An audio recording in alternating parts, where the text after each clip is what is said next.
ሰላም ውድ አድማጮቻችን፣ አርሰናል ከክሪስታል ፓላስ የሚያደርጉት ተጠባቂው ጨዋታ እንግዲህ ዛሬ ምሽት የሚደረግ ይሆናል። ክሪስታል ፓላስ በኤፍኤ ካፕ ጨዋታ በሳምንቱ መጨረሻ ስለሚኖሩ ይህንን ጨዋታ ቀድሞ ለመጫወት ያስገድዳቸዋል። ይህ እንግዲህ ለአርሰናል ጥሩ ድልን የሚያመጣ ነው። ምክንያቱም ለ6 ቀናት ያክል ለፒኤስጂ እንዲዘጋጁ ድልን የሚፈጥር ይሆናል። ይህንን ጨዋታ አርሰናል የማሸነፍ እድሉ ከፍተኛ ተሰጥቶታል። 70% የማሸነፍ እድል፣ 19% አቻ። ክሪስታል ፓላስ 11% አግኝቷል። አርሰናል በፕሪሚየር ሊጉ የደረጃ ሰንጠረዥ ላይ 11ኛ የሚገኝ ሲሆን በ66 ነጥብ ላይ ክሪስታል ፓላስ 11ኛ የሚገኝ ነው። 44 ነጥቦች አሉት። ክሪስታል ፓላስ እንደ ቡድን የኤፍኤ ካፕ ወደ ዌምብሌይ የሚያቀና ይሆናል። ስለዚህ ለኤፍኤ ካፕ ፍጻሜ በዌምብሌይ ለሚደረገው መዘጋጀት ነው ዋና ተቀዳሚ ዓላማቸው። እንግዲህ ይህንን ውድድር መፎካከር ለክሪስታል ፓላስ በጣም አስፈላጊ ነው። በተለይ ከአስቶን ቪላ ጋር ነው የሚያደርጉት ጨዋታቸውን በዌምብሌይ። ማንቸስተር ሲቲ እና ደግሞ ኖቲንግሃም ፎረስት የሚኖራቸው ይሆናል። ያንን እድል ለመጠቀም ሲባል አንዳንድ ተጫዋቾቻቸውን ሊያሳርፉ ይችላሉ። ኦሊቨር ግላስነር። ከዛ ውጭ አርሰናልን በሚመለከት ደግሞ ማይክል አርቴታ ከሳምንቱ መጨረሻ ላይ ኢፕስዊች ታውንን ወደ ፖርትማን ሮድ ሂዶ ከገጠመው ቡድኑ የተለያዩ ቅያሬዎችን ያደርጋሉ ተብሎ ይጠበቃል። ለመድፈኞቹ ይህንን ጨዋታ ማሸነፍ ሌላኛው ለፒኤስጂ ጨዋታ የሚያነሳሳቸው ይሆናል ተብሎ የሚጠበቅ ነው። ከዚህ ጨዋታ ውጤቶችን፣ የተሻሉ ድሎችን ከአርሰናል በኩል የሚጠበቅ ይሆናል። ሰላም ውድ አድማጮቻችን፣ ይህ ያያ ስፖርት ነው። ላይክ፣ ሼር፣ ኮሜንት ሰብስክራይብ ማድረጋችሁን አትርሱ። የእናንተ ላይክ፣ ሼር፣ ኮሜንት ሰብስክራይብ ብዙዎቹ ጋር እንድንደርስ ያግዘናል። ውድ አድማጮቻችን የውጤት ግምታችሁን አስቀምጡልን። ማይክል አርቴታ ስለ ጨዋታው ምን አለ? ስለ ፒኤስጂ ጨዋታ ስለተለያዩ ሁኔታዎች አስተያየቱን ሰጥቷል። ያንንም የምናቀርብላችሁ ይሆናል። ክሪስታል ፓላስና አርሰናል እንግዲህ በሴልኸርስት ፓርክ ያደረጉት የ5-1 ውጤት የሚታወስ ነው። እንግዲህ አርሰናል ይህንን ቡድን በካራባው ካፕ እና እንዲሁም ደግሞ በፕሪሚየር ሊጉ ባገኘበት አጋጣሚ በጥሩ ሁኔታ ማሸነፉ ያ የሚታወስ ነው። ስለዚህ ያንን ብቃታቸውን ይቀጥሉታል ወይ የሚጠበቅ ነው። ገብርኤል ሄሱስ በጨዋታው ላይ ጥሩ ብቃቱን ባሳየበት የ5-1 ድል የሚታወስ ነው። አሁንስ በሜዳቸው መድፈኞቹ ውጤታቸውን ያስጠብቃሉ ወይ የምናየው ይሆናል። እንግዲህ በአርሰናል በኩል አሁንም ግብ ጠባቂው ዴቪድ ራያ ቋሚ ሆኖ የሚጀምር ይሆናል። ቲምበር በሳምንቱ መጨረሻ ስላልተጫወተ ቲምበር፣ ሳሊባ፣ ኪቪየር እና ስካሊ ፓርቴና ራይስን በአማካኝ ከኦዴጋርድ ጋር ያደርጉ ይችላሉ። ቡካዮ ሳካ ረፍትን ማግኘት የሚጠበቅበት ይመስለኛል። በዚህ ጨዋታ ቋሚ አድርጎ የሚያሰልፈው አይመስለኝም። ነገር ግን ጉዳቱ አሳሳቢ እንዳልሆነ ማይክል አርቴታ ተናግሯል። ከዛ ውጭ የማርቲኔሊም ረፍትን የሚያስፈልገው ይሆናል። ሌላኛው በአጥቂ መስመር ላይ ወይም በአማካይ ልናየው የምንችለው ሚኬል ሞሬኖ ይሆናል። እንግዲህ ማይክል አርቴታ በሳምንቱ መጨረሻ ላለበት ለቻምፒዮንስ ሊጉ ጨዋታ ሲጠየቅ 2 ቀናት እረፍት ይሰጣሉ ለተጫዋቾቹ። ስለዚህ በሚገባ ማገገም እንዲችሉ በተለይ በተከታታይ በየ3 ቀኑ ነው እንግዲህ አርሰናል ቡድን ጨዋታን ያደረገው። ስለዚህ ያንን ተከትሎ እረፍቶችን አግኝተው ሲመለሱ ለተከታታይ 4 ቀናት ደግሞ በሚገባ ትሬኒንጎችን እንሰራለን ብለዋል። ስለዚህ ከረቡዕ ምሽቱ ጨዋታ በኋላ ሐሙስና አርብ፣ ቅዳሜ፣ እሁድ፣ ሰኞን እስከ ማክሰኞ እስከ ጨዋታው ቀን ድረስ ቡድኑ በሚገባ የሚዘጋጅ ይሆናል። እንግዲህ በውድድር ዓመቱ ለአርሰናል ተጠባቂው ጨዋታ የሚሆነው ፒኤስጂን በሜዳቸው ከሜዳቸው ውጭ ደግሞ ወደ ፓርክ ደ ፍራንስ ሄደው ፒኤስጂን የሚገጥሙበት ጨዋታ ነው የሚሆነው። ማይክል አርቴታ ስለ ጨዋታው ምን አለ የሚለውን ደግሞ እንንገራችሁ። የመጀመሪያው የሚሆነው መረጃ ምንድነው? አሁን ዝግጁ ነን፣ ለጨዋታው ብቁ ነን፣ እንጫወታለን፣ የተሻለ ብቃታችንን እናሳያለን በማለት በክሪስታል ፓላስ ጨዋታ ማሸነፍ እንደሚፈልጉ ተናግረዋል።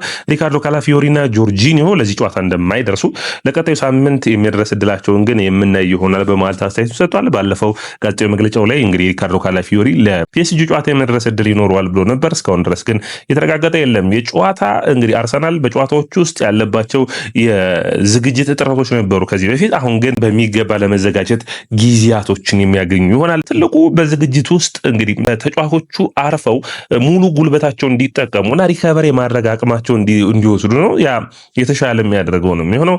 በተለይ የፒኤስጂ ቡድን አሰልጣኝ ሉዊስ ኤንሪኬ ቡድኑ በሚገባ የነሱን ውድድር ማሸነፍ ስለቻለ ወይም የሊጋንን ዋንጫ ስላሸነፈ የተሻለ ብቃታቸውን ወይም በተቃያሪ ተጫዋቾቻቸው እየተጫወቱ መቀጠል ይችላሉ። አርሰናል ግን በፕሪሚየር ሊጉ አሁንም ያልጨረሰው የቻምፒዮንስ ሊግ ተሳትፎ ጉዳይ አለበት። ስለዚህ ያንን በሚቀጥሉ ጨዋታዎች የማስጠበቅ ሁኔታ የሚጠበቅ ነው የሚሆነው። ስለዚህ ስለ ጨዋታው ማይክል አርቴታ አንዳንድ አስተያየቶችን ተጠይቆ ነበር። ምን መልሶችን መለሰ የሚለውን እናቀርብላችሁ።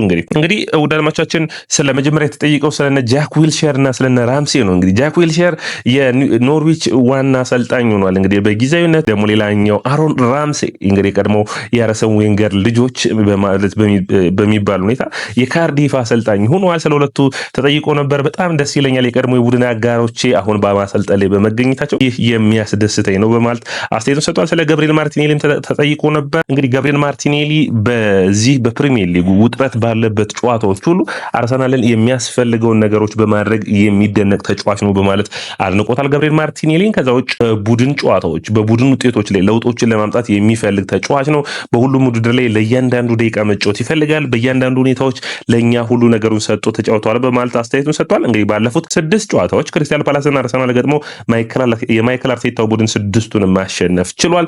አሁንም ግን ጠንካራ ጨዋታ ይጠብቋል። ኦሊቨር ግላስነር ረፍትን የሚወስዱ አሰልጣኝ አይደሉም። ጥሩ ቡድንን እየገነቡ የሚያሳዩ ናቸው። ስለዚህ ጠንካራ ፉክክርን የሚያደርጉ ይሆናል። በተለይ በሳምንቱ መጨረሻ ደግሞ ጠንካራ ብቃታቸውን ማሳየት የሚጠበቅባቸው ይሆናል። ለኤፍኤ ካፕ ጨዋታም ዝግጅት የሚያደርጉ ይሆናል። ለፒኤስጂ ጨዋታም ጠይቆ ነበር። ምን ታስባለህ ተብሎ ነበር። በሚገባ እየተዘጋጀ ነው። ለተጫዋቾቻችን የመጫወቻ ጊዜ መስጠትና በጠንካራ ብቃት ለዛ ጨዋታ ዝግጁ እንዲሆኑ ማድረግ የኛ ስራ ነው። ያንን በሚገባ እናከናውናለን በማለት አስተያየቱን ሰጥቷል። ከዛ ውጭ አሰልጣኝ መሆን የሚፈልጉ ተጫዋቾችን ምን ይመለከታል፣ ምን አይነት አስተያየት ትሰጣለህ ተብሎ ነበር። ያው እንግዲህ በእያንዳንዱ ተጫዋች ለአሰልጣኝነት ጥረቶችን የሚያደርግ ይሆናል። ነገር ግን የተሻለ ብቃቱን ለማሳየት ጥሩ ፐርፎርም ለማድረግ ይሞክራሉ። ስለዚህ እድሎችን ማግኘት ይጠበቅባቸዋል በማለት አስተያየቱን ሰጥቷል። ከዛ ውጭ ስለ ካላፊዮሪ በተከታታይ መጎዳትን ተጠይቆ ነበር። 5 ጊዜ ጉዳትን አጋጥሞታል። 3 ግን የግጭት አይነት ጉዳቶች ናቸው። እነዚህ ደግሞ በእግር ኳስ የሚመጡ ናቸው። ስለዚህ በሚገባ መጠንከርና በፕሪሚየር ሊጉን ተፋላሚ መሆን እንደሚጠበቅበት አስተያየቱ ሰጥቷል።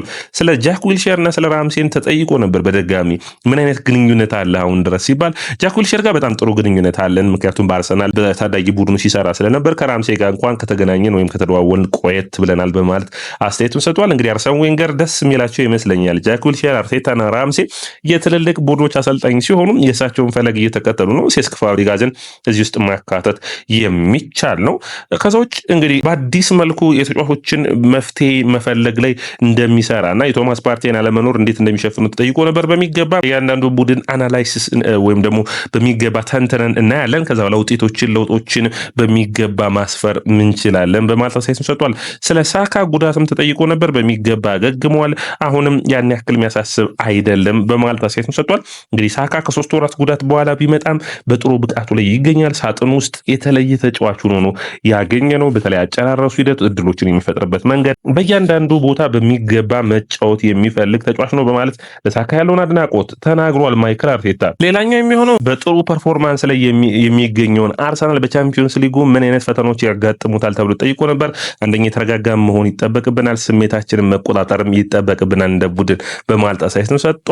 ከዛ ውጭ እንግዲህ እንደ ቡድን አርሰናል 2 ቀናቶች እረፍት እንደሚወስድ ለ4 ቀናቶች ደግሞ ስልጠናዎች እንደሚሰሩና በሚገባ ለፒኤስጂ ጨዋታ እንደሚዘጋጁ ተናግሯል። በፒኤስጂ ጨዋታ ካያችሁት አርሰናል በጣም ወደኋላ መለስ ያለ በኮርናዎች ወቅቱ ረጃጅም ኮርናዎችን ሳይሆን አጫጭር ኮርናዎችን ሲሞክር ይታያል። ስለዚህ በእያንዳንዱ ሁኔታዎች ውስጥ የቡድኑን ውጤታማነት ከፍ ማድረግ ላይ በሚገባ እንሰራለን። ውጤታማ ለማድረግ በሰራንባቸው ደግሞ ውጤታማ እንሆናለን ብዬ አስባለሁ በማለት አስተያየቱን ሰጥቷል። የሊቨርፑል ተጫዋቾች ይህንን ጨዋታ ተሰብስበው እንደሚመለከቱና አርሰናል በዚህ ጨዋታ ላይ የሚሸነፍ ከሆነ ሊቨርፑል 20ኛ የፕሪሚየር ሊግ ዋንጫውን እንደሚያሸንፍ የሚጠበቅ ነው የሚሆነው። ነገር ግን እንግዲህ እኛ ስለነሱ ሳይሆን ስለራሳችን ነው የሚያገባን በማለት ይህንን ጨዋታ ለማሸነፍ እንደሚሞክሩ ማይክል አርቴታ ተናግሯል። ውድድማቻችን የክሪስታል ፓላስና የአርሰናሉ ተጠባቂው የእንግሊዝ ፕሪሚየር ሊግ ጨዋታ ዛሬ ምሽት እንግዲህ 4 ሰዓት ላይ የሚደረግ ይሆናል። እንግዲህ በጉጉት የሚጠበቅ ነው የሚሆነው። ውድድማቻችን የእናንተን የውጤት ግምት አስቀምጡልኝ። ይህ ያያ ስፖርት ነው። ላይክ፣ ሼር፣ ኮሜንት፣ ሰብስክራይብ ማድረጋችሁን አትርሱ።